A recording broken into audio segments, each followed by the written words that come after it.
This started out nicely, and then all of a sudden, one of my studs that holds my pin in for my Kingdom Hearts pin that I have on one side, it fell off. And now I can't even find the stopper that fastens to it.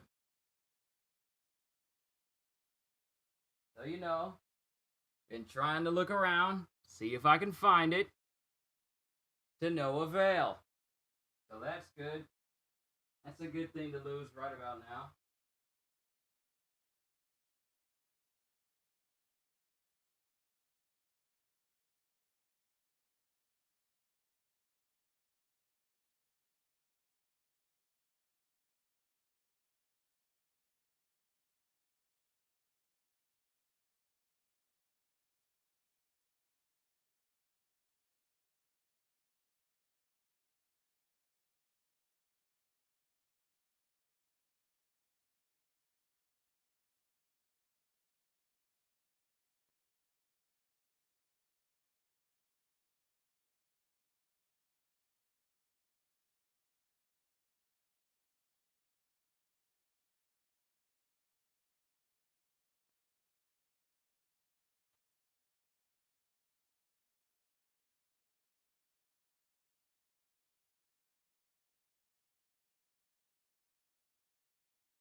But you know what? We're gonna forego the formalities with these pins, because I've always overly concerned myself with having them up.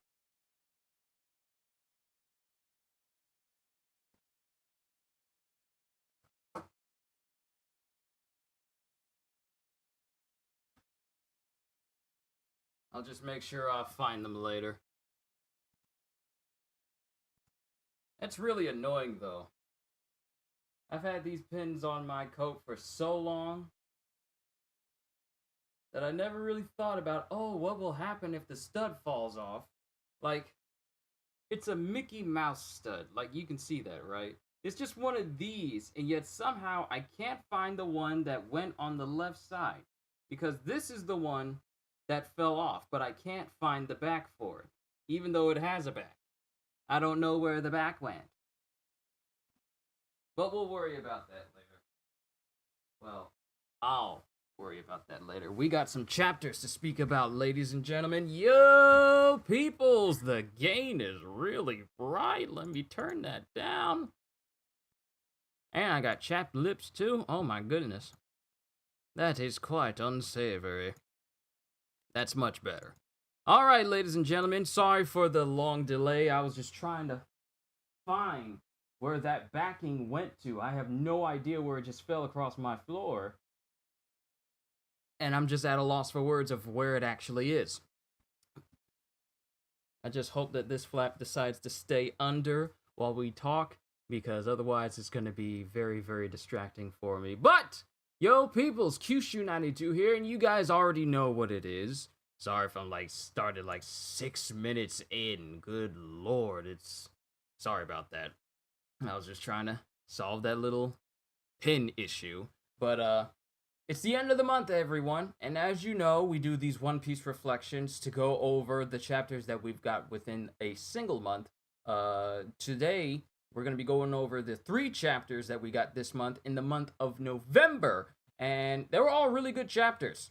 And then after this, we have December, which is the last month of this year. And wow, this year really did fly on by, didn't it? It just flew on by. We're going to be entering into a new year after next month. No, you know what? We're going to be entering into a new year. Starting tomorrow is going to be the final countdown for the year 2021. And there's been a lot of good One Piece chapters that came out this entire year. And then once once tomorrow starts, it'll be the end. It'll be nearing the end of this year, and we're going to be entering into the year 2022. And it's like, wow, this whole year just flew on by, not just for people, but for manga and video games and movies and a whole bunch of other things. It's been one big year, I'll say that much. But we need to go ahead and get started because I have plans of doing a stream showing off Marvel's Avengers Spider-Man. I'm not going to show off the raid because I really don't care about the raid. I don't know what they're supposed to be giving you during the raid to incentivize me to even play it.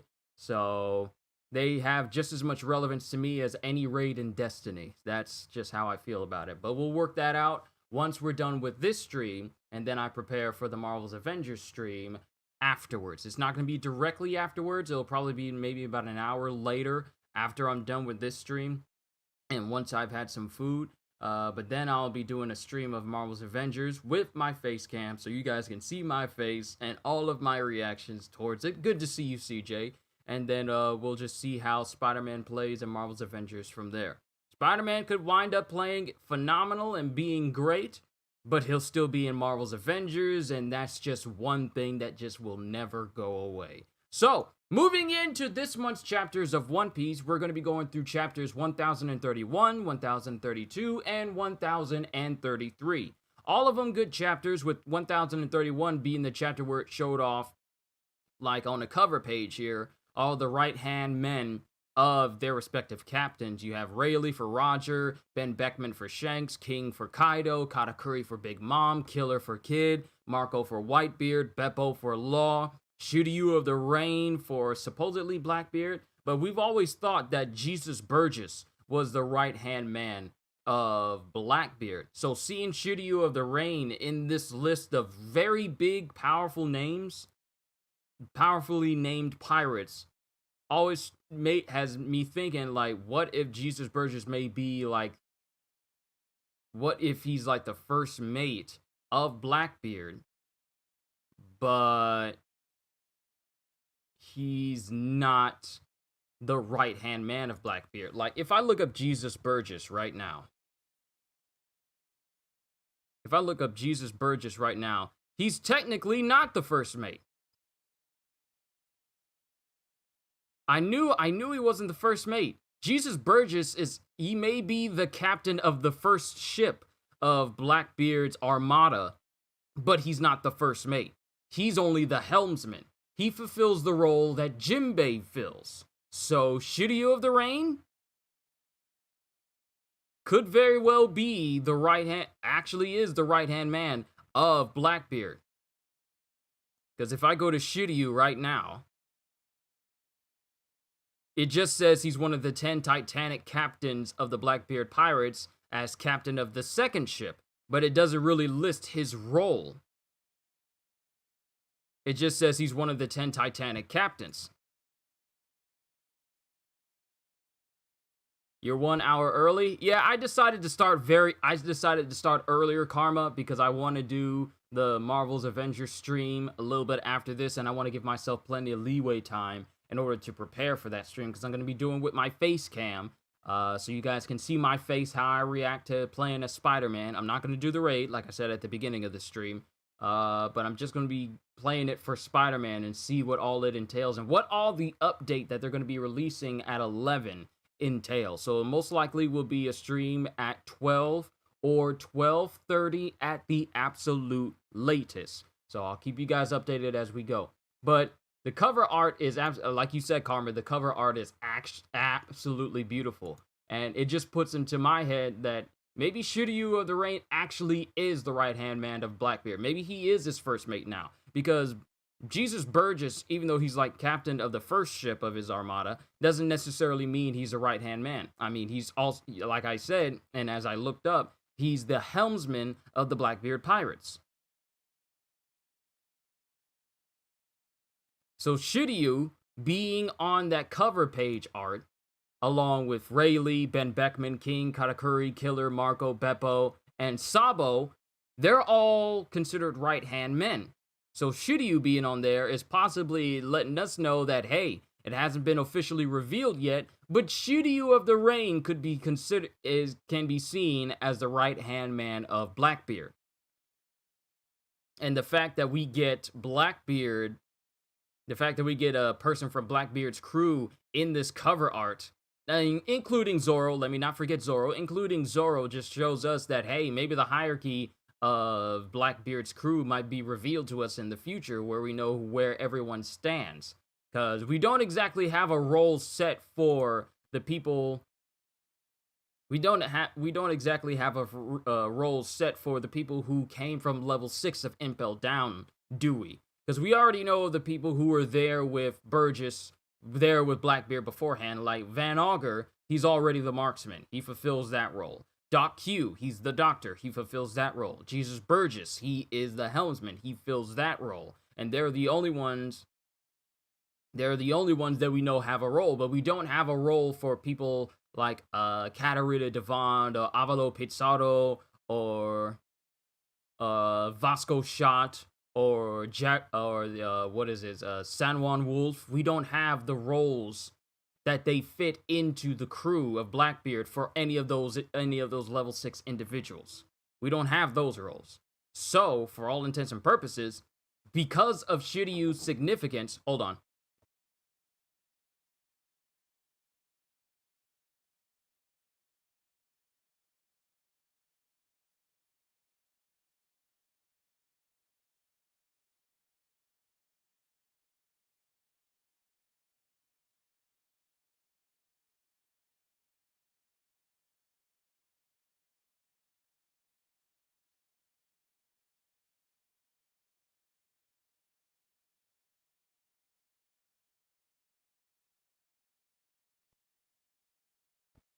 Family's going out to get some hot breakfast, so I'll go ahead and speed this up a little bit so that way I can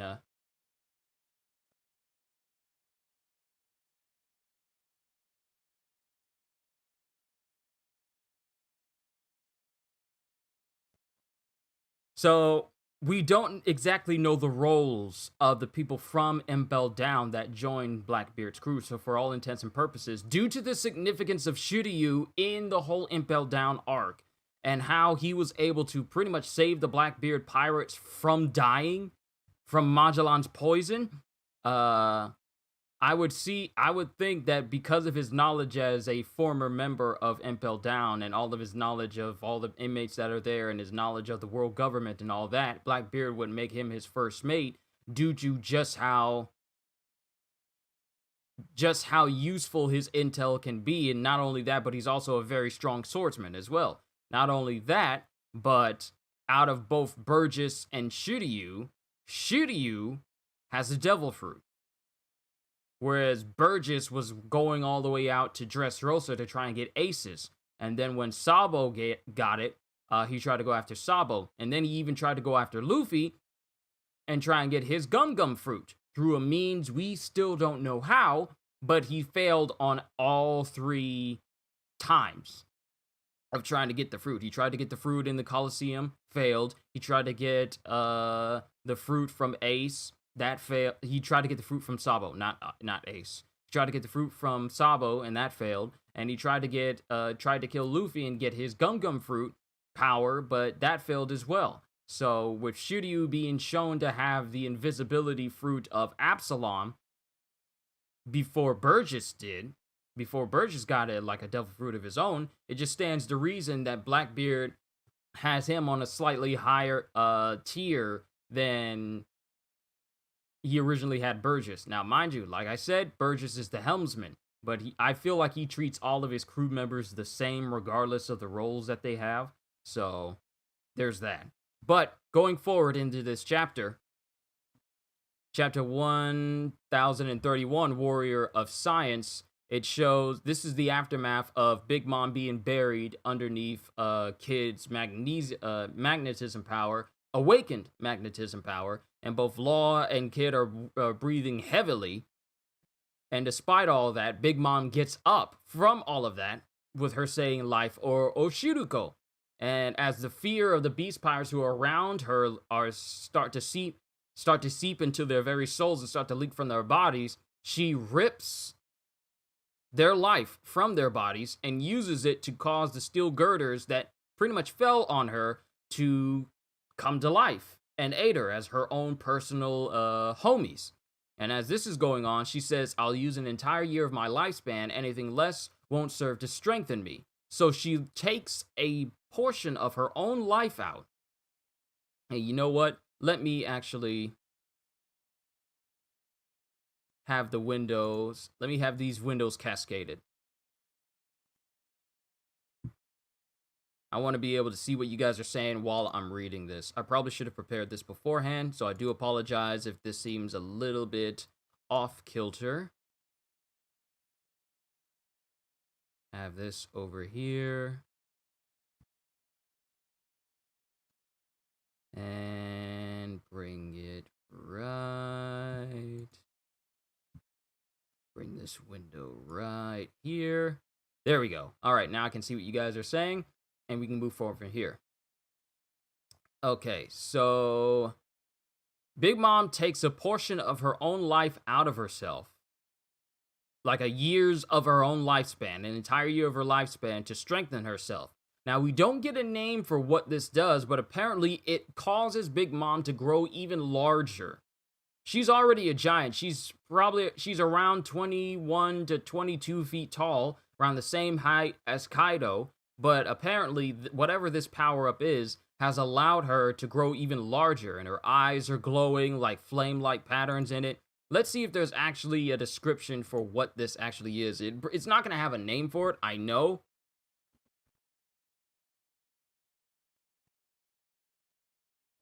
It's not going to have a name for it, but I want to see if they have a description of what this could possibly be. So let's go to her abilities and powers. The One Piece Wiki is one thing you can always count on to be accurate because they always make sure to put what is happening in the chapters accurately on here. Okay. And it just, right here, it just says she can also consume her own soul in order to... That better not be blood. That better not be blood. I always get cautious whenever I feel something trickle down my nose, but thankfully, it's not blood. We're good. Okay. It says she can also consume her own soul in order to make herself bigger and stronger. So that's all we get from that. We don't get a description about what this power actually is. We just know that she can become bigger and stronger, far larger than she's ever been before. And she says... Trafalgar Law, Captain Kidd, I'm sure you've come for my throne, just like Straw Hat Luffy. Not realizing that Luffy only came to Whole Cake Island to get back Sanji. So she's still under the impression that Luffy came to Whole Cake Island to take her down. After all this time, she still thinks that that's the reason why Luffy came there. Now, mind you, that's still one of Luffy's goals, but it wasn't his goal when he came to Whole Cake Island the very first time. But... she says, Trafalgar Law, Captain Kidd, I'm sure you've come for my throne, just like Straw Hat Luffy, so take it if you can. Prove you're worthy of being an Emperor of the Sea. And then Law says, can't believe I have to beat this monster just so I can learn more about history. And then Kidd says, don't hold any strength back as long as you live. We're going to bring her down even if it kills us.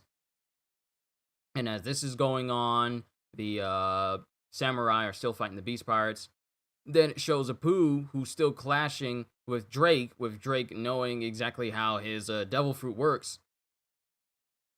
And then with Drake saying, I've already figured out all your tricks. My obligation to Straw Hat demands that I put an end to you right here. And I noticed that I'm just far too into where my chat is in the little window there. And Drake continues saying, at first glance, your techniques seem to have no attack vector at all, but you activate them through hearing and aim them with sight.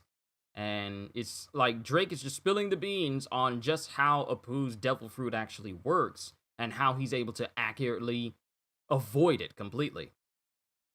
And as this is going on, Yamato comes crashing in into that cave chamber where Drake and Apu are fighting, and she's running through. And as she's running through, Apu tries to appeal to her, saying, I'm in a hurry. Master Yamato, I've got some very useful information you might like to know. And Yamato says, I'm in a hurry and I've already cut all ties with Kaido. I'm not on your side anymore. And as she's running, she clashes with Drake, still thinking that he's one of the Toby Roppo, where with her saying, "Don't even try to stop me." And then Drake says, "I have nothing to do with Kaido anymore either." And as she crashes through the building, she knocks him over. She just bowls over him, and she's just running past him, hit with Drake hitting his back on the ground. That's how forceful she is. She just clashes with them, and they burst out at the opposite end of the cave chamber, with her knocking Drake down to the ground, as Fuga, one of the numbers there, is out, and it chases after Yamato, with the other numbers being indifferent to everything that's going on, and they want to continue eating and drinking. And then it cuts to the second floor of the castle, where Robin and Brook are, as CP0 tries to zone in on them. And as Brook and Robin jump off of the platform down to a lower level, they end up... Actually, they jump off of a platform to jump down to a lower stage. Now, as this is going on, where they land is actually in the next chapter. Going on in the pleasure hall in the left brain tower in the Skull Dome, Sanji is getting scolded by some of the courtesans that are there. And Sanji's wondering what's going on, and we see a bloodied woman in there. And one of them says, "How could you do that to such a young girl? Aren't you with the Wano army?" And this is the chapter where a lot of people got beside themselves and were some of them were kind of angry with this chapter. Myself, I was very surprised by it, but I just didn't want to believe it at the time. But it implies that during all the commotion, when Sanji was making his way into this area while he was trying to get his thoughts together, he came across one of the courtesans who said that, "I'm unarmed, I'm not here I'm not Kaido's henchman, I swear, I'm just a geisha who was brought from the flower capital to entertain." And it shows a solemn blank stare, a shadowed stare on Sanji's face, and the aftermath, and the next image we see is this lady laying bruised and bloodied on the ground. And it says, and it has a narration from Sanji saying, "She was looking at me with fear in her eyes." And it implies that Sanji actually hit a woman in this chapter, which is something that we've all known Sanji to never do. That's the heavy implications here. And as he's running and he runs into Queen, he's thinking, "Tell me, Luffy, which would you prefer? The regular flesh and blood me, who turns into a helpless wreck whenever I face an opponent who's a woman, or a cruel, cold, emotionless warrior of science who can crush even monsters like him as long as you give me the order?"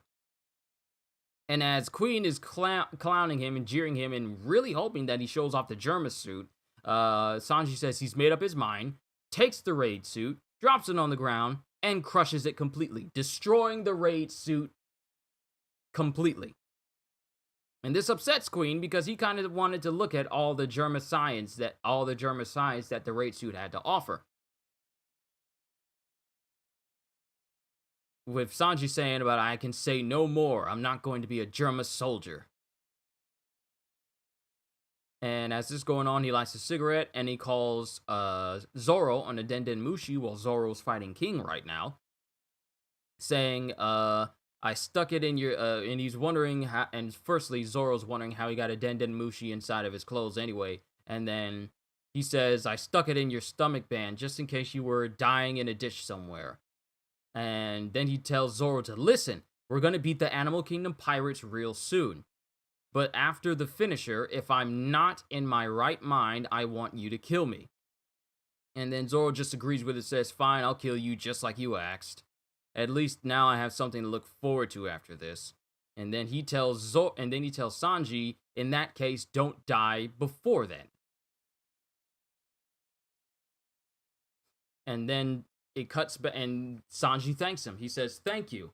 And then he disappears from sight, from Queen's sight. And Queen is wondering where he is, and Queen says, "Where'd he go? Is this more science, son of Judge?" And Sanji says, "I'm already burning up. I don't need you throwing more fuel on the fire." Because, mentioning that he's the son of Vinsmoke Judge already sets him off and really angers him. And he just burns with, how he does. His whole body ignites as it does with hell memories. And that's exactly what he hits Queen with. He engulfs Queen in flames, and then just sends him shooting off in the opposite direction. And that is the end of chapter 1031. Let's go ahead and move on to 1032.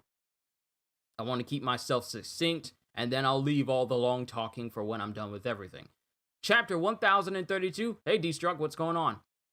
Chapter 1032, Odin's Beloved Blade, shows Marco traveling with Izo. So what's going on, Izo? Why am I carrying a wounded man around? The outcry about an enormous apparition has me feeling uneasy because we already know about the drawing that Kanjiro created that is slowly making its way through all of Onigashima, setting everything alight as it goes. It shows Big Mom as she used her soul to boost herself, and she's just walking through the performance floor right now. It shows Beast Pirates. It shows the Beast Pirates trying to use cannons to get rid of the samurai who are blocking the exit in order to keep them from getting out or getting into the main performance floor where everything is going down. Then it cuts to Apu with Yamato and Drake, with Apu saying, "Wait, Master Yamato, hear me out." And Yamato says, "I'm busy right now, don't follow me." And then Drake says, "Apu, haven't you learned your lesson yet?" And it shows Fuga, one of the numbers, traveling with Yamato right now. And Fuga's pretty chill. He's pretty chill. He's just traveling with Yamato just because. And where we see Brook and Robin falling off the platform that they jumped off of in the last chapter directly into Fuga's hair. And as they jump off of there, both the CP0 agents, they jump down after Robin and Brook. But in that same instance, the apparition drawing that Kanjuro created comes down through the roofing of the floor, through the roofing, and engulfs them all, both of them, in fire, and they both get hit by it. And as it makes its way down to the ground, Fuga and Yamato, Brook, and Robin are still making their way away from them. And Yamato realizes that the apparition is just going through every single floor. It's just making a beeline for the basement, which is exactly where the armory is. And if this apparition, which is already on fire, gets down into that armory and ignites everything, it's gonna cause the entire island to explode. This is something that Yamato actually says in the next panel. She says, "No, if it goes down any further, anything but that, the entire island's going to explode. Fuga, I need your help." And Fuga just goes with her. Yamato has the help of one of the numbers in order to keep this apparition drawing from getting to the armory or whatever they plan to do when they get there. Now, as the whole area is erupted in flames, it shows Apu taking pictures of CP0 there on Onigashima, saying how he's going to sell these pictures to Morgan because it's going to be quite the big scoop, and how Morgan is going to pay him so much money for all that's going on in Onigashima right now. But, unfortunately, CP0 says don't get in over your head, with the main guy coming in and pretty much decking Apu directly in the face. And this causes him to be briefly knocked out. And then the CP0 dude says, because we don't get his name, we just know he's a CP0 member. He says, "Diaz Drake, do you think we're not aware of exactly who you are?" So they know he's a member of Sword. That's the only way that he would say that. He knows that Drake is a member of the very secret branch called Sword.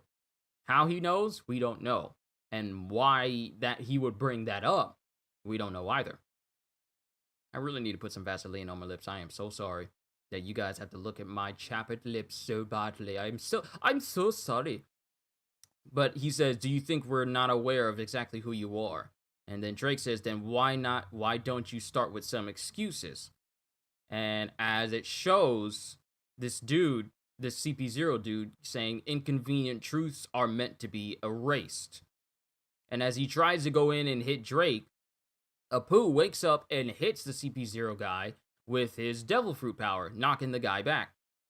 And it's in this instance where we learn that, Apu can use armament Haki. That's how he protected himself from getting punched in the face so bad, and how it didn't put him down for the count permanently. He also says that they're going to pay And in this instance, Drake says, "Shut up, are you in or are you out?"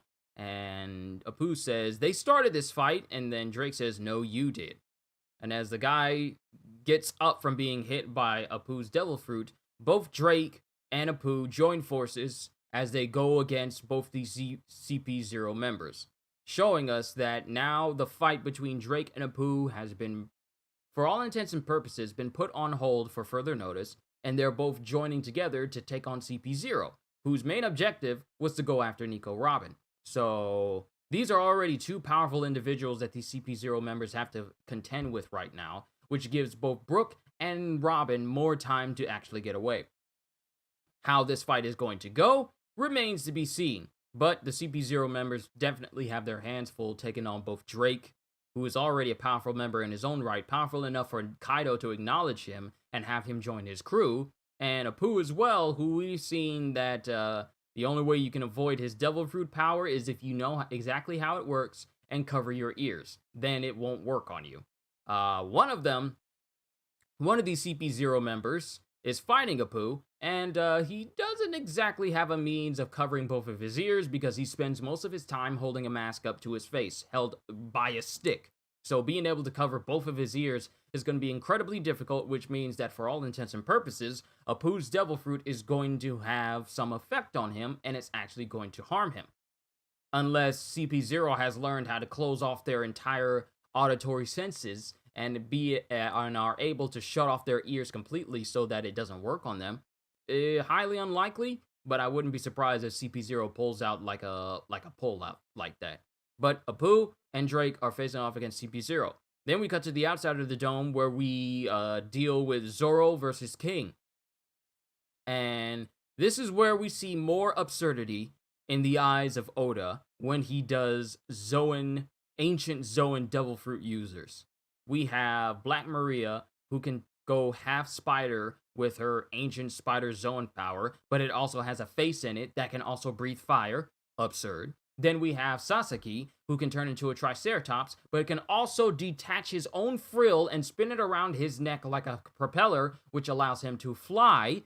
Absurd. Then we have Queen, who can turn into a Brachiosaurus, but by some unknown crazy means is able to detach not only his head, his neck, but his entire body into a part where he can just have his tail, spine, neck, and head into that of basically a Titan boa. So he's two different Zoans all in one. I don't know if he did that because of his science and he experimented on his own body so he can detach his head, neck, and tail from his entire body, but he's able to do that and still be able to reattach his body as if nothing ever happened. Absurd. And now we have King showing that he can take the crest when he's in his Pteranodon form and actually pull on it. And in doing so, pulling on his crest actually pulls in his face. It's like that dude, it's like what is his name?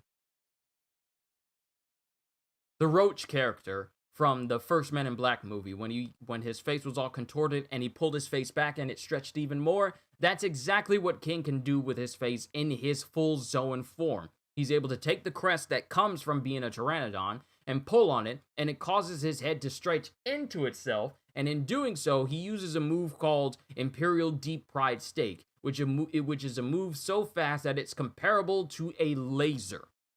And this is Zoro's own words by saying this.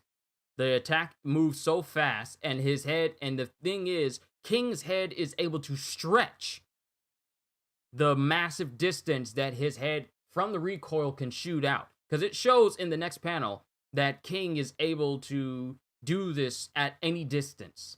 But his head and neck are able to stretch absurd distances that it pretty much shouldn't be able to stretch at all. And with such distance and such force that it's able to hit the impact area with such force that it just implodes.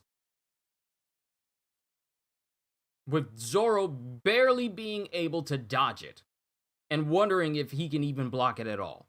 So yeah, King's just yet another ancient Zoan type who is able to do an absurd thing thanks to just being an ancient Zoan type. We got Flying Triceratops, We got spiders with faces on them that can breathe fire. We got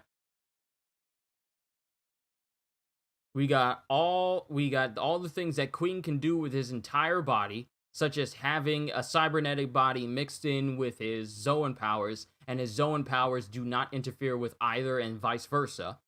And now we got King able to literally peel back and recoil in his own face for it to shoot out like a slingshot, and then have enough power to put Zoro on the complete defensive, with Zoro even wondering if he can even block that kind of attack at all. Now, mind you, this is the same Zoro that tried to block an attack from both Kaido and Big Mom. And it resulted in most of his... You know what? I just forgot. This is Zoro still operating on the last vestiges of that regenerative serum. Oh my goodness, I just forgot about that. I just forgot that Zoro is still operating under the effects of the regeneration serum. And he's running out because he's already breathing incredibly heavily right now. But Zoro chose to block the attack from Kaido and Big Mom, even though it broke pretty much every bone in his body, 30 to about 40 bones. But this attack, he's barely able to dodge at all, and he doesn't even think how he can block that. So think about that in terms of power. Now, I'm not saying that King's Imperial Deep Fried Steak, or it's a play on words of deep fried steak. It's not to say that King's power is comparable to the combined might of Big Mom and Kaido, but it speaks to King's level of power. If Zoro can think of nothing but to dodge and is stuck there wondering if he can even block that at all. And King says the pteranodons of the ancient past hunted their prey just like this. And Zoro's thinking, darn, I had no idea. And he tries to use 360-pound Phoenix and shoot it at King, which King easily dodges. And King starts shooting down more bullets on Zoro, with Zoro dodging all of these shots from King, saying, I gotta figure out a way to land a hit. Otherwise, I'm just wearing myself out. I'm guessing that flame on your back is another Pteranodon feature. And Zoro doesn't realize that King is a Lunarian, and that Lunarians have that little residual flame on their backs, or have the ability to manipulate flame in that manner. And King says, no, it's not a feature. And then Zoro's all like, what? It's not a feature? So that's coming from you? And Zoro says, I'm tired of this guy lording it over me. I gotta knock him down to the ground first. And he's used his three-sword style, black rope dragon twister, and King gets caught up in it. But King covers himself with his wings, showing that even a move as powerful as black rope dragon twister and 360-pound Phoenix are not enough to bring him down, or even lay a scratch on him. With Zoro thinking, he's blocking the slashes with his wings, so between the dragon and the dinosaurs, you guys soak up damage like nobody's business, huh? But then King says, true, but in my specific case, it goes even beyond that. So that just shows that in terms of ancient Zoans and in terms of King's strength, his strength is even beyond those of everyone else around him, including Queen. Queen is strong. All the Tobi Roppo are strong, but in terms of being able to tank damage, King outclasses everyone else. He's literally the segunda etapa of high-ranking members of Kaido's entire Beast Pirates crew. He's the Ulquiorra of the group. In terms of his special abilities, he's the only one who has like the capabilities of being able to push his endurance and durability farther than everyone else. And I believe his role and nature as being as part of the Lunarian race plays into that. Because in the next chapter, Queen explains to us, well, we'll get to that when we get to that. But King says, true, but in my specific case, it goes even beyond that.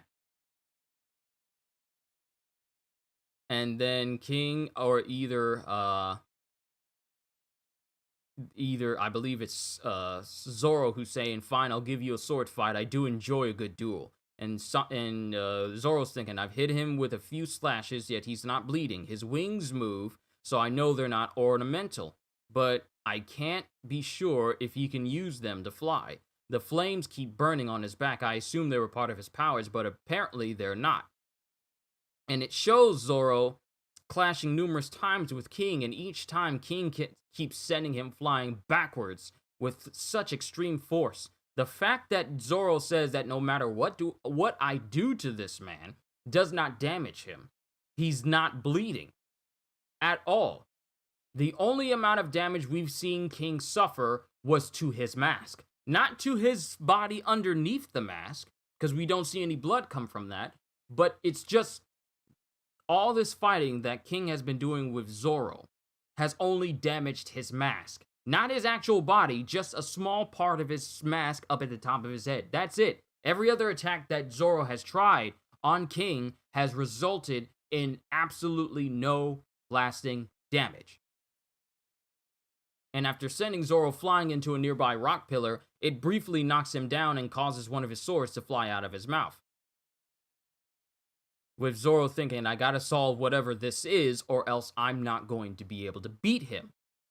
And then he starts hearing a sound, and then an aura starts to appear around Enma. And then Enma, all of a sudden, starts to forcibly draw out the Haki from Zoro's arm. And then it cuts to the treasure repository, where Orochi has been hiding this whole time. That's still the same place that he's been hiding in after watching Inuarashi defeat Jack. He's just been chilling in that place the whole time, and he hears this sound as well. And it turns out to be a shamisen playing. And who is it that's playing the shamisen? None other than Kozuki Hiyori, just chilling in there, with Orochi saying, "Oh, I have died and gone to heaven, or is this just a dream? Since that terrible day, I have not spent a night without dreaming of you, my dear. I cannot forget you." And Hiyori says, "Neither can I, my lord. I am always, always by your side." And then it just shows Orochi crying, saying, if this is a dream, I don't want to wake up. Wow, I remember reading through that reaction and thinking that the word "is" was in there, but it's not. It just says, if this a dream, I don't want to wake up. That's actually what's actually printed on there. So that might end up being in the official book. That might end up being in the official volume when it actually releases. But if this is a dream, I don't want to wake up. And that's the end of chapter 1032. Onwards to the last chapter we get for this month, which was yesterday. Well, actually, the day before yesterday. Chapter 1033, Shimotsuki Kozaburo, and it cuts back to Zoro fighting King with Enma forcibly draining the Haki from his arm. And King sees this and he's like, "What's wrong? Having an argument?" And it shows King zooming into where Zoro is, but then stopping.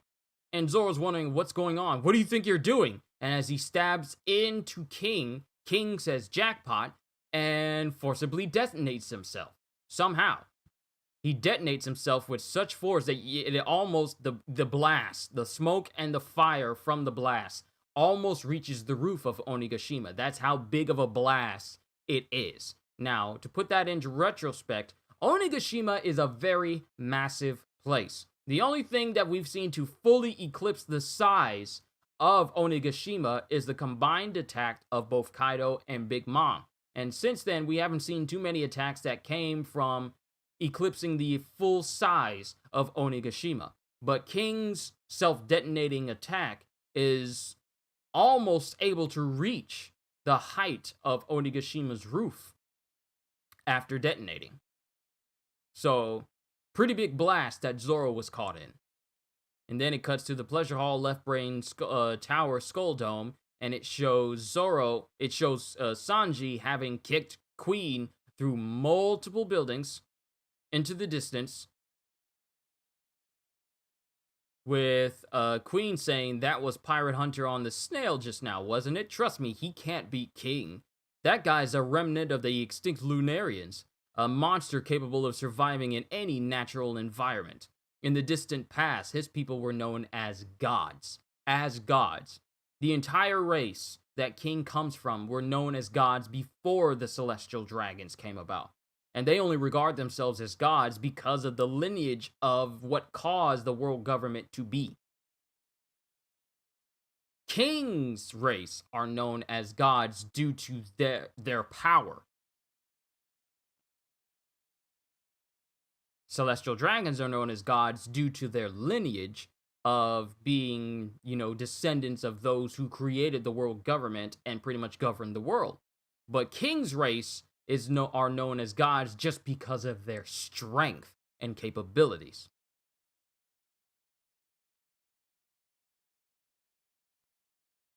And then Sanji brings up the very good question of, then why would they have died out? Very good question. If they're extinct and they're known as strong, and if they're strong, how did they go extinct? If King is a remnant of an extinct race and everything that's been thrown at him has barely done anything to even phase him or even draw blood at all, how did they go extinct? If King by himself is this strong, then an entire race would be monstrously strong, correct? So how did they go extinct? How is he the only last surviving member of that race? If King is that strong, how did his entire race go out? I know I've asked that multiple times, different ways, but it's a very good question that Sanji's asking. How did they go extinct if they're that strong? And then Queen says, you want to know? Go ask the history book, and tries to shoot a black coffee beam at him. Then it cuts back to the outside with Zoro saying that was close. The aftermath of the explosion that King just detonated himself with. Zoro says that was close. If I'd have been dead if I hadn't put up my armament Haki in time. But how's he still alive? He blew himself up. And then, in that instance, Zoro tries to use Ei Shisunsun, Death Lion song, and he slashes King. But it does nothing to King at all. And in that instance, before Zoro can really get himself back together, Zoro he has already gone full zone and is preparing to use Imperial Deep Fried Steak again, which just narrowly grazes Zoro, but it causes Zoro to cough up blood. And in that instance, Zoro is sent falling into the air as he sees his Kitetsu sword falling away from him. He grabs it. And then he thinks back to when the Tengu dude was telling him, you already wield Kitetsu number 3. That is one of mine. And we find out he's the one who created that sword. That very sword that Zoro got all the way back in Logtown was a sword that the Tengu dude created.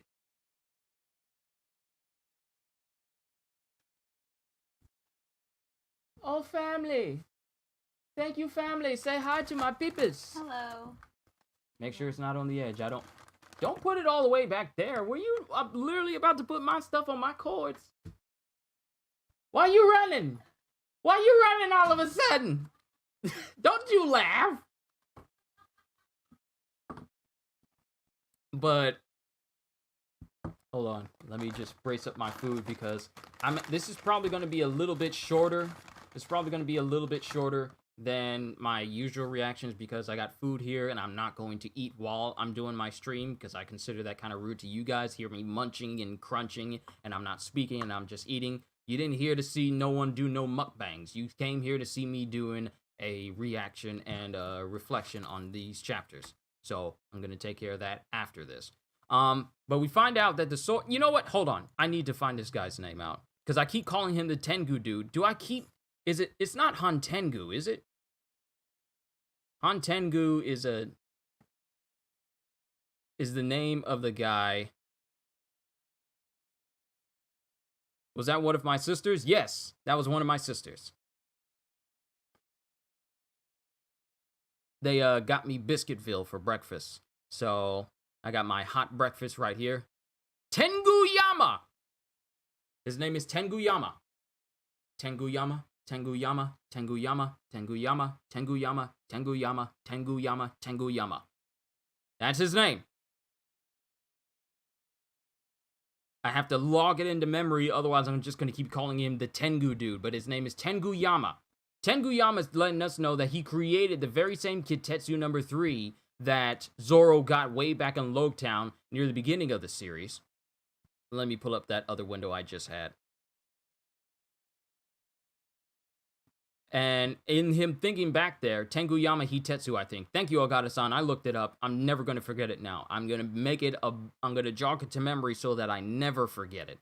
But as Zoro's thinking about how he was remembering his sword, and then remembering how Tengu Yama told him that he was the one who created it, King comes back towards Zoro while he's still in midair and kicks him back to the ground. Now, in this instance, King ignited his leg to add more damage to the kick. He caused his entire leg to be engulfed in flames and then kicked Zoro back towards Onigashima, with him saying, "You're going to die just to save your sword." So, like one of you guys have said during my reaction to this chapter, King is not a real swordsman, because otherwise he'd understand why Zoro would go out of his way to save his sword. So King is not really a real swordsman in the same way that Zoro is. He just uses a sword as a means to an end. For all intents and purposes, he could just use his zone abilities for all of his attacks. Just saying. And it shows Zoro recoiling from this attack after being kind of mildly charred by this flame attack. And then he looks on saying, "Oh good, you didn't fall off Wado Ichimonji," which we know as to be the sword of Kuina, his friend from his past, who pretty much his entire dream of becoming the world's greatest swordsman is kind of spurned from.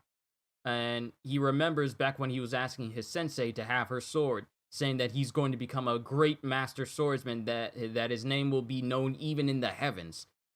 And then we go back to a memory with Tengu Yama saying that must be some twist of fate. You see, that white blade Wado Ichimonji and Enma were both created by the very same man, which means that Wado Ichimonji and Enma, well, I was about to say they were on the same level, but they're actually not, because it doesn't have Wado Ichimonji in the same ranking as Enma.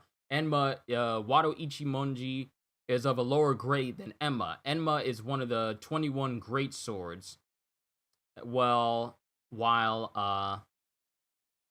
the swords above them, such as Whitebeard's Murakumogiri, Yoru, Shanks's sword Griffin a part of the 12 great grade swords? Because we know the name of his sword.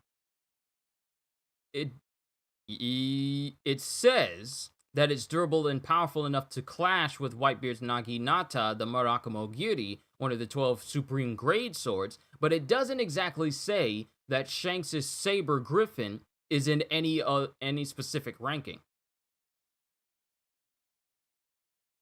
It doesn't exactly list Shanks' Saber as a specific grade sword, but it can clash with Whitebeard, so one would think that it's able to be in that same grade, especially if it's wielded by a Yonko.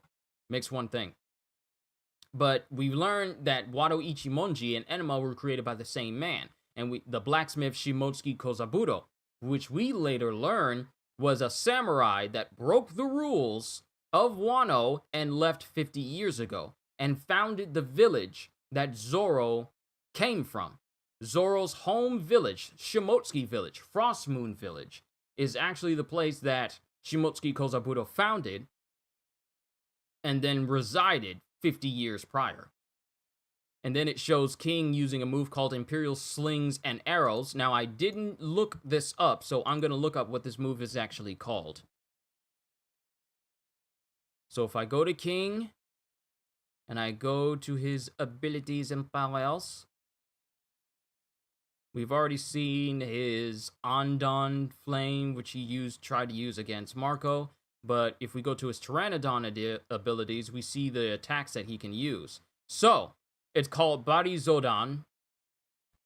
which means black back twin emperor, or imperial slings and arrows in the Viz translation. It's an attack where King, while in flight, employs both his pteranodon wings like blades, using their forwardmost edge to launch what seemed to be a series of destructive elliptic air projectiles.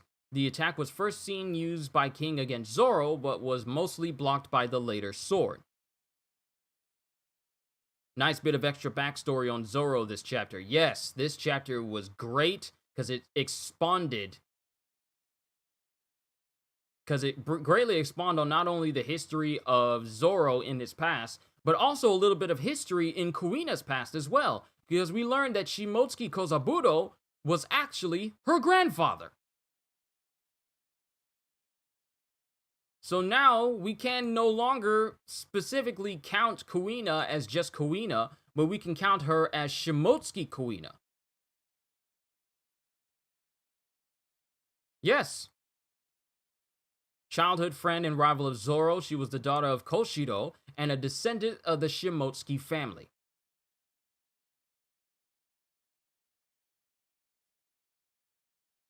Just so much history being learned about these characters in just this one chapter alone.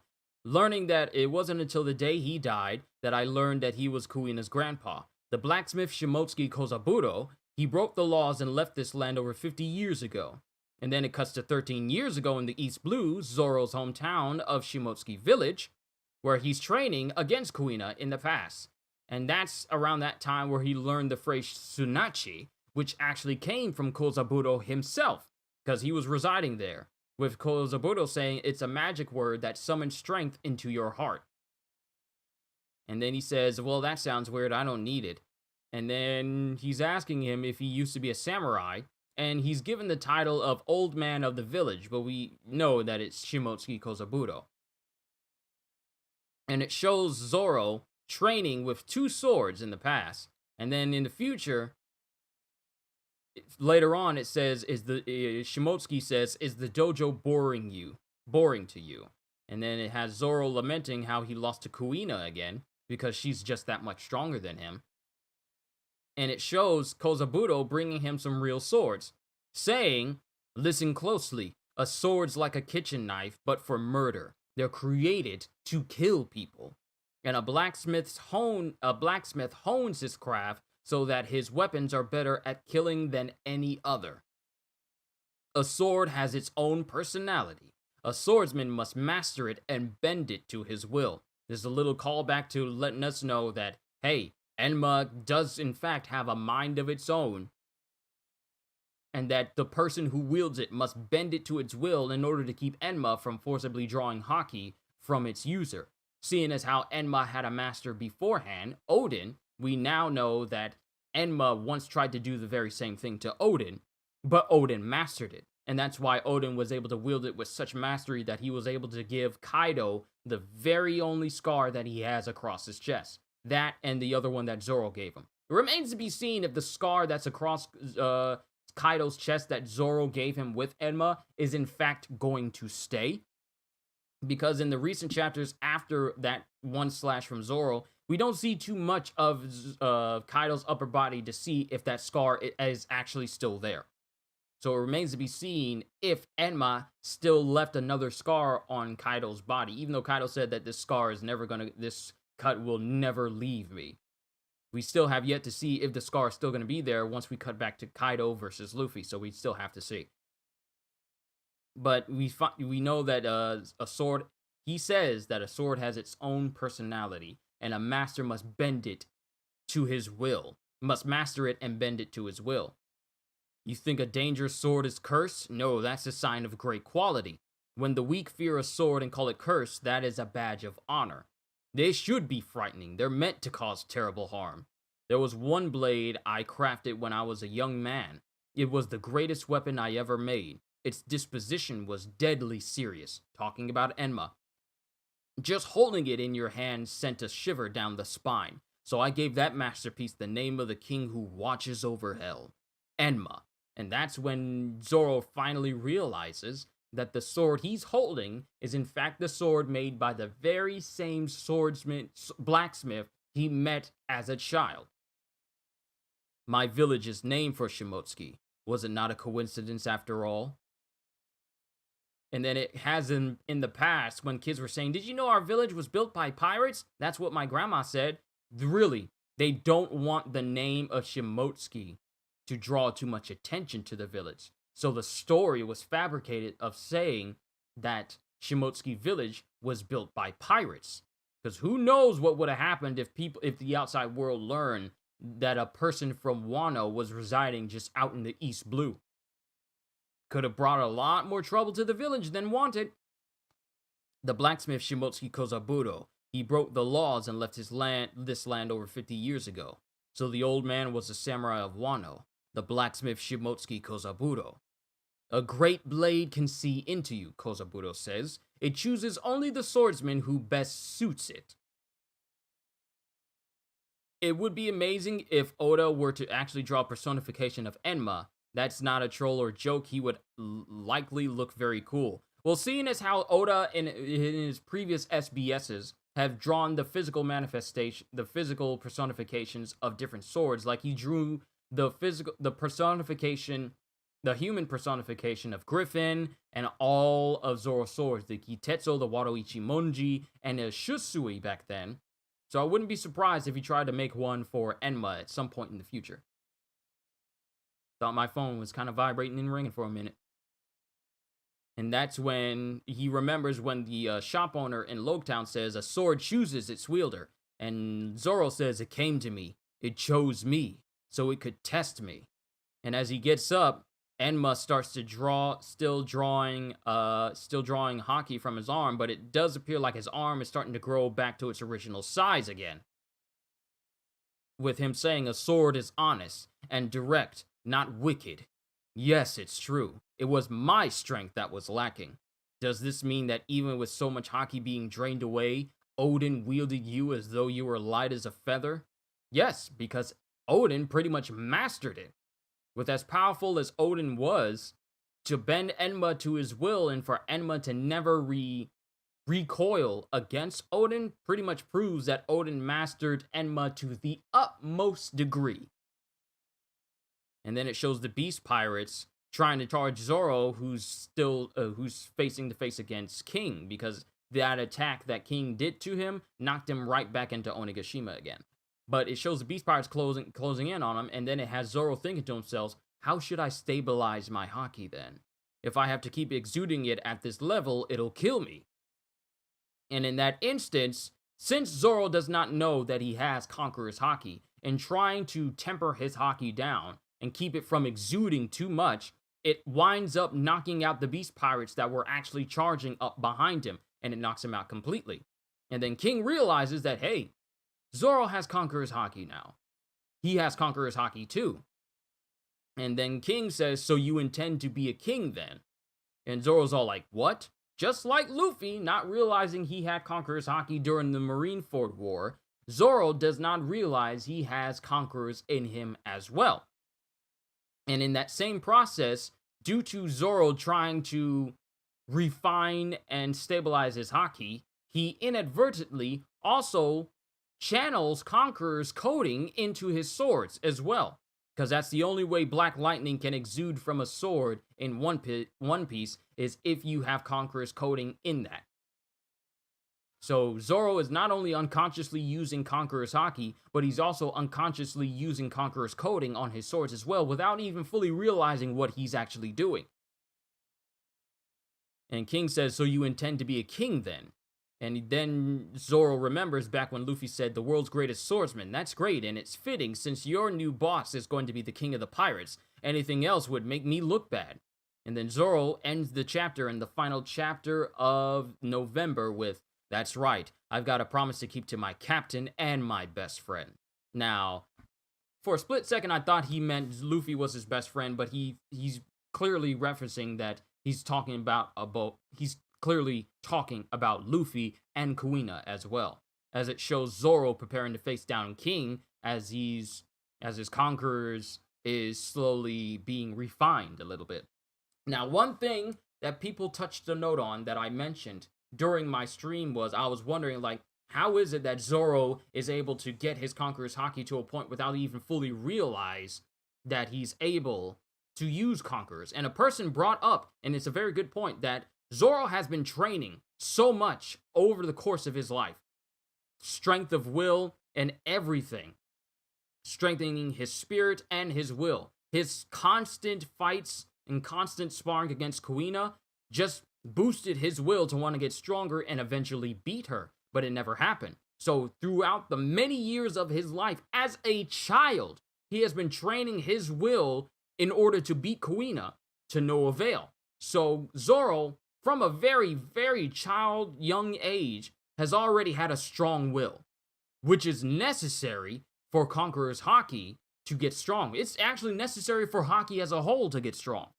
So even as a child, he already had a strong will, which makes his potential for having Conqueror's Haki and learning the applications of it to be possibly easier for him to learn than it was for Luffy. Because it wasn't until Luffy started to train with Rayleigh that he started to realize all the aspects of Haki as a whole.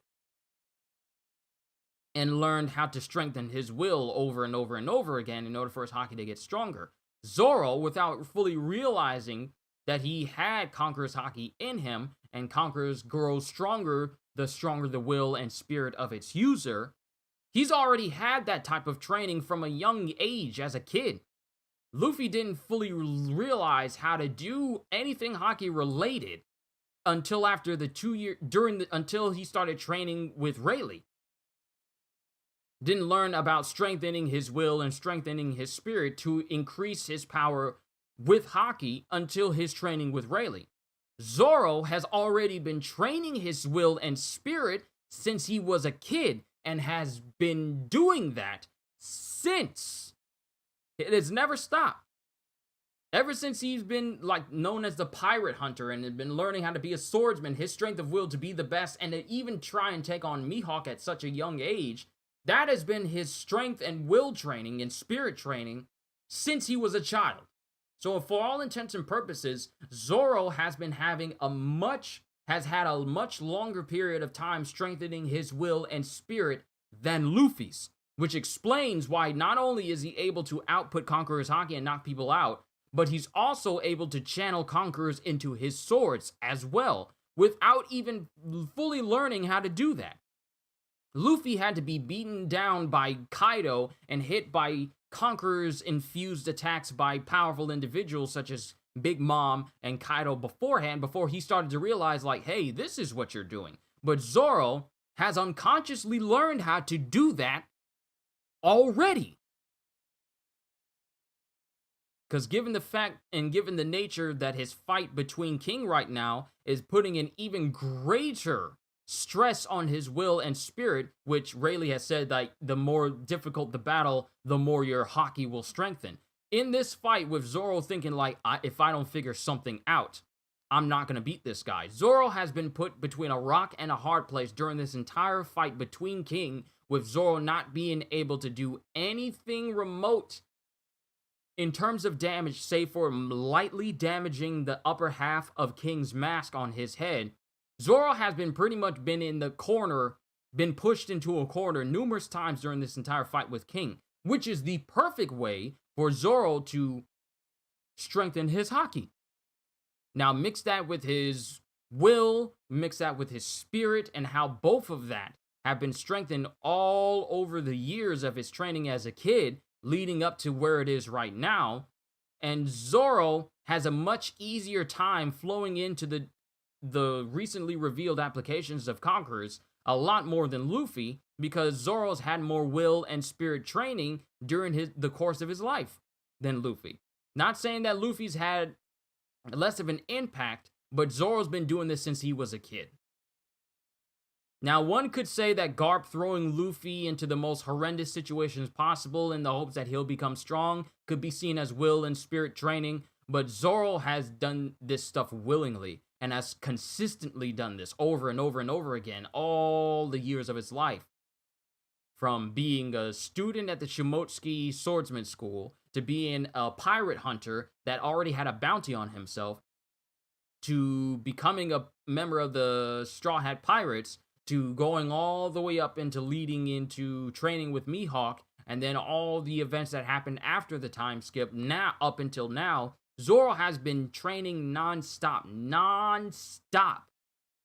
Every situation and every fight he's been put into has been nothing but will training for him. So it actually really doesn't surprise me that Zoro is able to do this right now, due to the fact that he's been put in more situations growing up as a kid that would push his will and desire to cause his Haki to extend to this much. It would be humorous if Zoro were to have Conqueror's Haki in a video game. You would do it and then look around in confused bewilderment afterwards.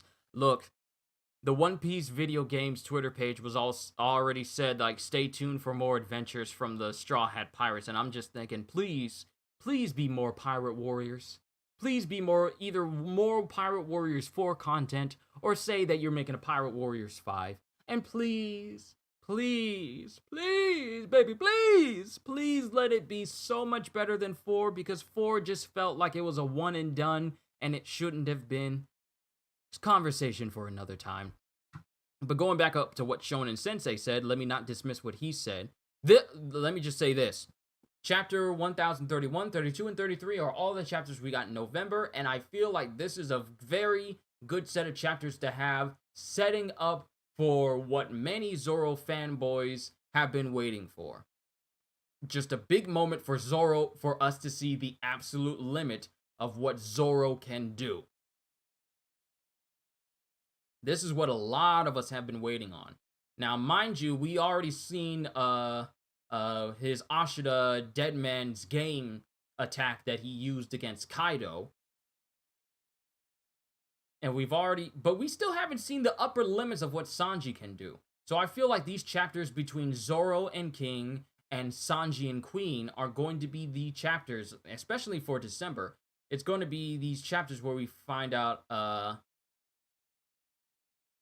where we see the upper limits of what Sanji and Zoro can do. Because they're pretty much facing off against the strongest pirate crew right now.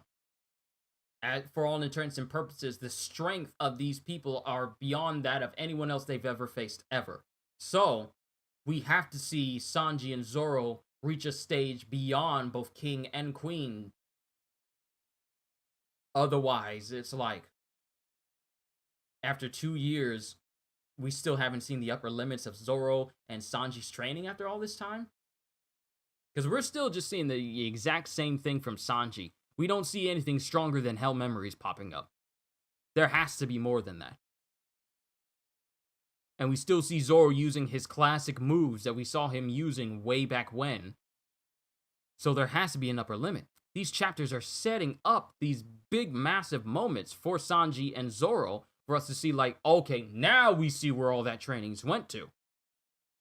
Bit of a side note, but in the top right panel on page 5 of 1033, Tekking brought up that Momo might be grabbing the flame clouds to pull Onigashima away from the capital. Not sure, but it's interesting. Let me actually go back and look at that.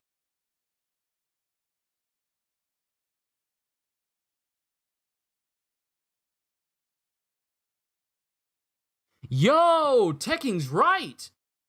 It's small, but it does in fact look like Momo's actually grabbing onto Onigashima, the flame clouds around Onigashima, and is trying to pull on Onigashima.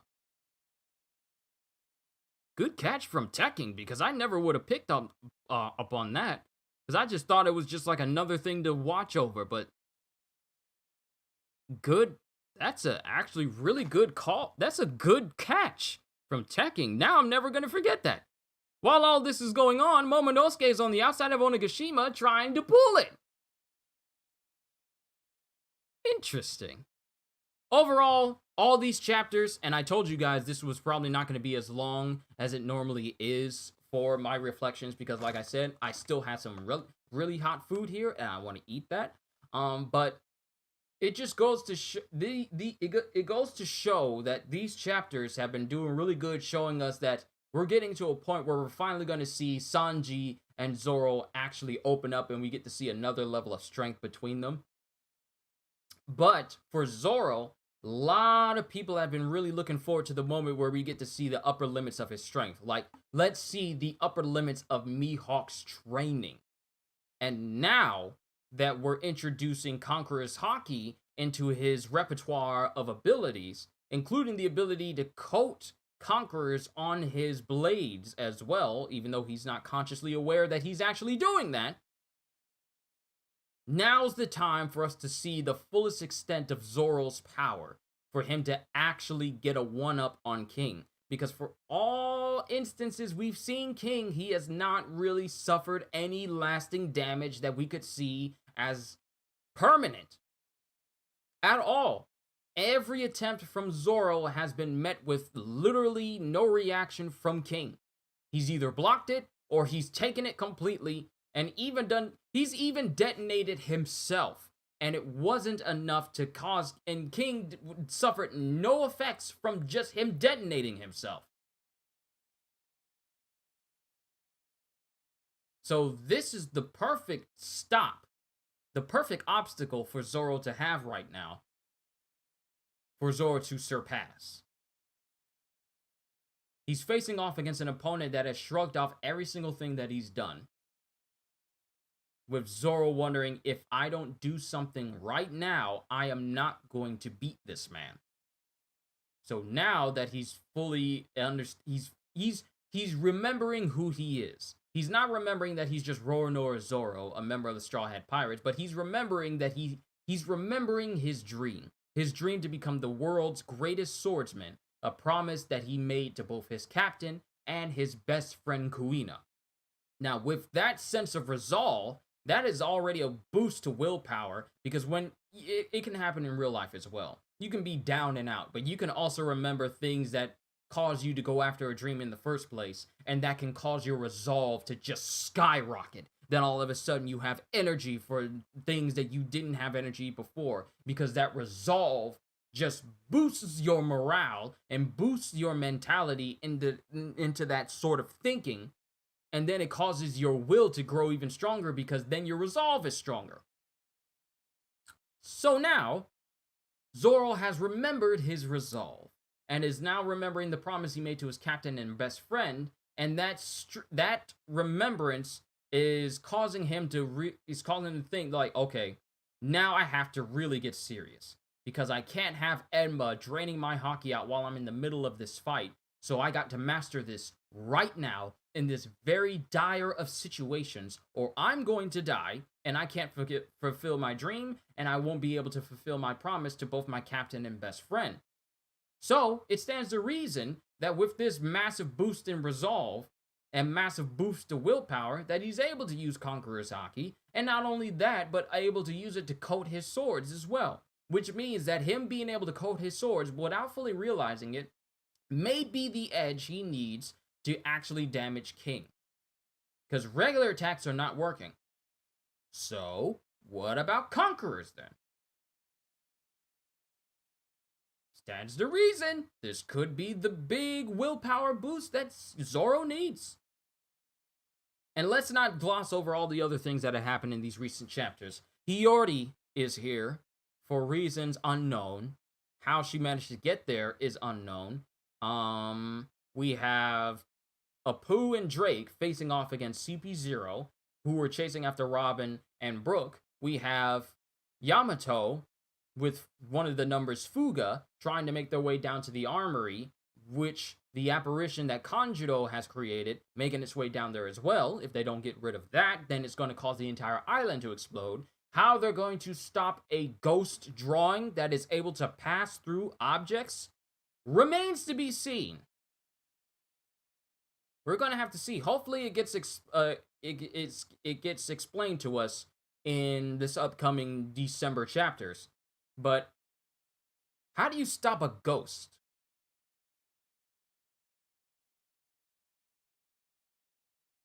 Not only that, but we have Big Mom, who uses a portion of a year's worth of her own soul to power herself up to become larger and even stronger than she's ever been before. We still don't know the full capabilities of it all. I'm pretty sure we're going to see.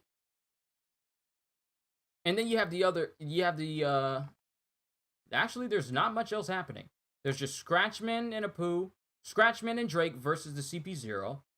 We have Yamato and Fuga making their way down to the armory in order to keep Onigashima exploding from the apparition that Kanjuro created.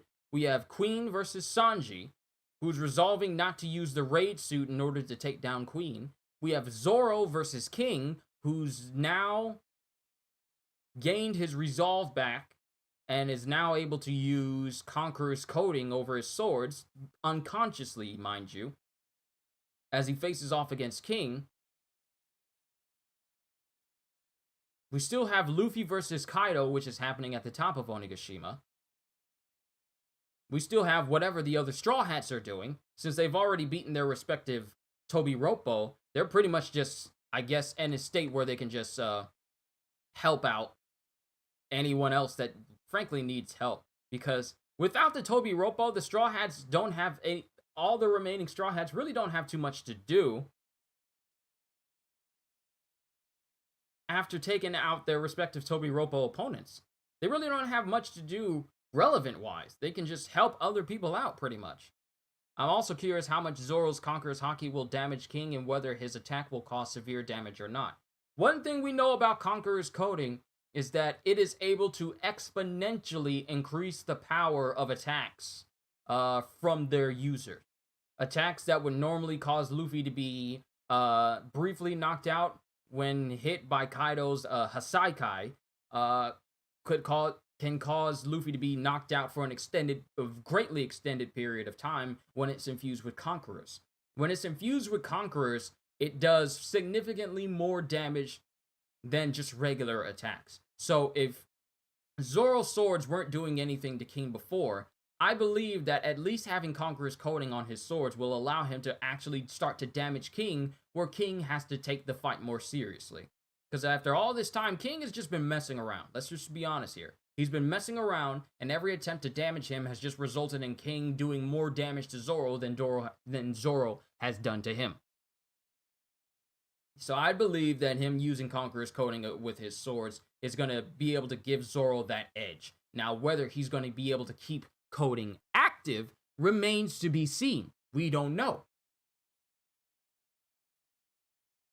Because he does not know how to use Conqueror's Haki. He's just using all this stuff unconsciously. He doesn't know he's able to use Conqueror's yet. Every time someone brings it up, he's all like, huh? What are you talking about? So it remains to be seen, even if Conqueror's coating will last as long as it may be helpful to him. It could, for all intents and purposes, I've been saying that phrase a lot during this stream. It could, for all reasons, just last a little bit for Zoro to notice that it's damaging him, and then all of a sudden, it goes out. And then Zoro has to try and figure out, okay, what did I just do for me to be able to damage him? I wasn't able to do that before, so what changed? That could be the situation Zoro finds himself in. I predict a 3-stroke attack or attack exchange win for Zoro. We'll have to see.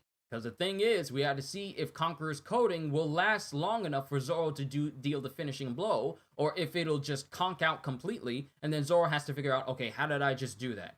That was doing some damage before, but now it's off. So how do I do what I just did? We could be faced with that situation. We'll just have to see. Then we got Sanji still facing off against Queen with no raid suit, so Sanji is resolving to using his own natural strength to beat Queen. We got Yamato making her way down to the armory with Fuga. What they intend to do down there at the army, I was smacking my lips a whole lot with words. I'm sorry.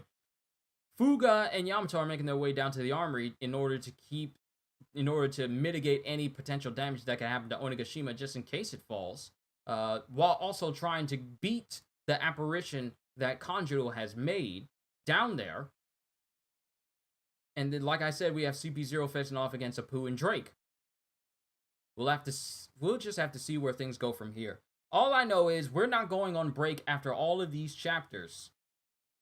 So only time will tell whether any of our predictions will be right going forward. Because the amount of loose ends we have to tie up for this whole arc has slowly been getting less and less and less. Because we still have Fukuro Kuju versus Raizo. There's Luffy versus Kaido, King versus Zoro, Queen versus Sanji. Big Mom just going on a rampage against Law and Kid.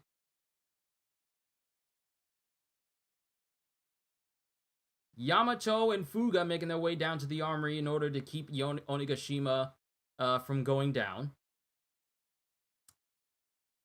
And that's it.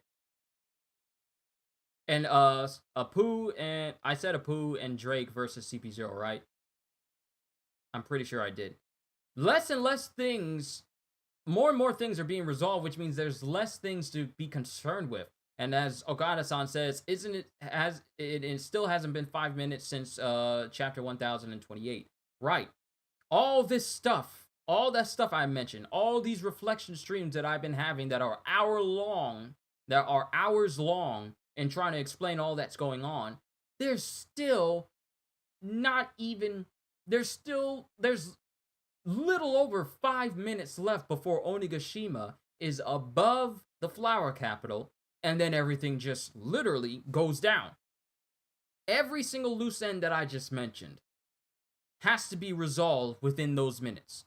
For all the months that we spend going through these chapters, it's essentially, and the world government versus Big Mom Pirates. Exactly. Think of it as this. The time frame in which the story tells us we have this amount of time for things to happen, and the actual amount of time that transpires in between the chapters that we get is comparable to time dilation of Itachi's Tsukuyomi. Let me explain what I mean by that. The time that's going forward is there's more happening in the time it takes for things to happen than the actual time to pass. So if you remember, for any of you Naruto fans out there, Itachi's Tsukuyomi, for the 72 hours that Kakashi was stuck in it, days had passed. Literal days had passed whilst Kakashi was being mentally tortured inside the Tsukuyomi. But after all those days, Itachi says only 71 hours, 59 minutes, and 59 seconds to go. All that transpired, days worth of stuff happening to Kakashi mentally, only occurred in 1 actual second within the Tsukuyomi. A day's worth of time transpired to 1 second. So all the stuff that's transpiring within these 10 minutes and 15 minutes and 5 minutes, so a day, you could pretty much say like a day's length of time or even hours worth of time has transpired in the way that we read these chapters, but it's really only like a couple of seconds because it cuts between so many things so fast.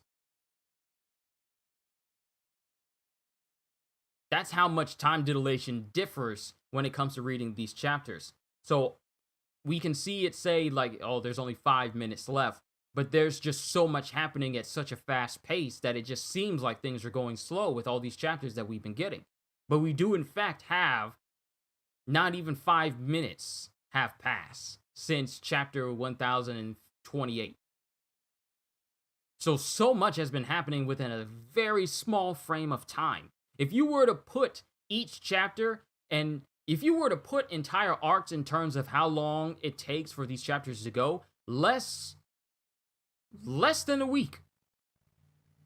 Less than a week, all this stuff has happened, and we've been in Wano for about 2 years already, I want to say. It's like what Mayuri used against Sayel Apodograns in the Bleach. Yes, it's exactly like that. You see all this stuff happen at superhuman speeds, but barely any time has transpired at all. At least to us. Barely any time has transpired to us as a whole, but we're still seeing all of this stuff and all this stuff happen. It's exactly like that. Time dilation. Why? What? I said it wrong, didn't I? Time dilation. It's not time dilation, it's time dilation. Wow, I said that word wrong. I'm sorry, CJ. Good old anime and comic book time. Time dilation. Time dilation. Why did I think it was time dilation? That's not even a word. Why did I even think that? But even after all this, we still have so many things to cover, even after all the fighting's done. The world government is still making their way towards Wano. whether they know how to get on Wano. I was about to say, do they even know how to get there? But they know. They know if CP0 is keeping in contact with the world government, they know how to get into Wano. But the world government is making its way to Wano. We still have the events that are transpiring outside of Wano, such as the events of Marie-Joie and the Revolutionary Army declaring war on the Celestial Dragons and the world government as a whole. We still have the Blackbeard Pirates doing whatever they're doing, and pretty much everyone else around the world. We still have this warlords, the former warlords the former warlords, going up against the Marines and the Navy, since they're now considered pirates to be arrested again. There's just so much going on out in the world right now that Wano is already massive in we spent so much time with Wano, and it just really doesn't really dawn on everyone consistently that there's still a massive world of story outside of Wano. Wano has given us a full chapter book worth of stuff to read through. But we still have the rest of the world to get to once Wano is done. And the third CP0 agent might head towards Who's Who's location since he's MIA. Yeah, there were 3 members of CP0. They're on Onigashima. Where's the third one? 2 of them are contending with trying to go after Robin and Brooke, but mainly Robin. So where's the third one? Is the third one, like Ogata-san said, going to make sure that Who's Who does not live to see the next day? Would not be surprised. There's just so much ground to cover in just Wano alone that I can't even fathom to think about what happens after Wano. That's just so much to think about. I'm just going to let Oda handle that. That's why he gets paid to do this, and I get moderately paid to talk about this sort of thing for you guys. I'm going to let Oda just handle that. Overall, these were all great chapters, and the last chapter was a great chapter for Zoro fans as well, because now we're going to see another stage of Zoro in terms of his swordsmanship and strength. Now that he conquers Haki is starting to slowly be dropped into the mix. So we're just going to have to see where the story goes from here next week. That's all I got, ladies and gentlemen. Sorry if this wasn't as long as it tends to be, but I want to go ahead and eat my food that's right here. That is very well still hot. Thank you, Biscuitville, for being such a phenomenal breakfast restaurant, and your food is always hot, even if my bag is still open right here underneath my camera. I just want to say thank you, Biscuitville. But I'm going to go ahead and bring this stream to a close, because there's just so much that we need to consider that once Wano is done, there's still the entire world of One Piece to go back through. How do you follow up Wano after this? I can't even fathom it. But, like I said, I'm just going to leave that to Oda to handle. Because, I'll pretty much just fry my brain thinking exactly where the story's going to go after Wano is done. But these have been 3 phenomenal chapters for November. And as December starts tomorrow, that's when we're going to start thinking of, okay, these are the last chapters we're getting for this year. How are we going to end this year? Because the end chapters, the final chapters of a year for each year for One Piece are always good. They're always great. So one can only wonder what we're going to get for the final chapter of this year as we move into year 2022. And then goes the whole thinking and reasoning and questioning of what to expect from the next year. But we're just going to have to be patient and wait. Otherwise, we'll just fry our brains trying to figure that out. But all I can say to you guys is I just want to say what an honor it is for me to do what I do here. And you guys don't even know just how much I look forward to doing these every single day. Whether it's me doing a stream for you guys or just talking to you guys, talking about One Piece, My Hero Academia, video games, or doing voice streams, I adore doing this. Yeah, my desire of being able to do this and work from home full time has never left me at all. And during my recent shifts, I'm just going to be personal with you guys. That desire has grown even more because I if I'm going to work at a place, and I'm not saying the place that I work at is bad or anything, but if I want to work at a place, I would rather do what I absolutely love to do and do what my talents revolve around than just doing the same thing over and over, wondering why I'm not doing what I love. I'm just gonna be honest with you guys. That's just how I feel. And I feel like I would rather do what I absolutely love to do for the rest of my life than sit regretting what could have been. So that's what I'm working towards, and I'm not gonna stop. And I thank you all for the support that you show this channel. And I'm hoping that you, whenever I do these One Piece reactions, these My Hero Academia reactions, or even these One Piece reflections at the end of every month, I really hope you guys enjoy it, because the only purpose that I bring to this channel for me to accomplish for all of you is that as long as you're entertained, that is all that matters to me. That's all. I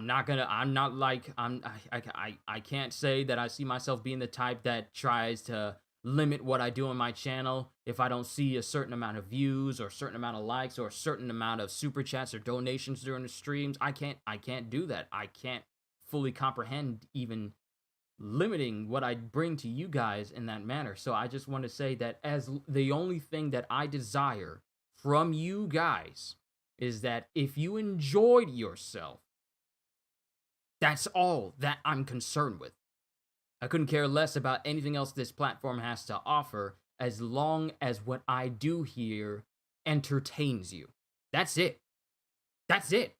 It might not sound like financially and monetarily oriented to say that sort of thing, but I don't care. As long as you guys enjoy what I do, or as long as you guys enjoy yourself while you're here, that's all that really matters to me at the end of the day. But that's all I got. Sorry to get all real sentimental with you guys there at the end, but I just had to pour my heart out and just be completely honest with you. That's the only thing I really look forward to and doing on this channel is just entertaining you. That's it. That's all. Whatever caveat comes with me entertaining you all, sure, let it happen. But it's not going to be the thing that drives me for this channel. As long as I put a smile on your face and you enjoy yourself, that's it. So hope y'all enjoyed. Can't wait to see you all in my next video. I'm going to put some Vaseline on my lips because feeling that chappedness is just really distracting me.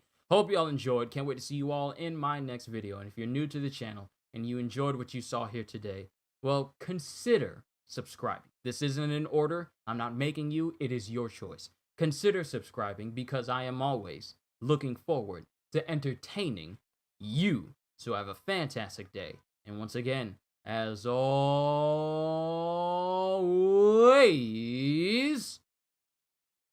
later, peoples. Can't stop, won't stop.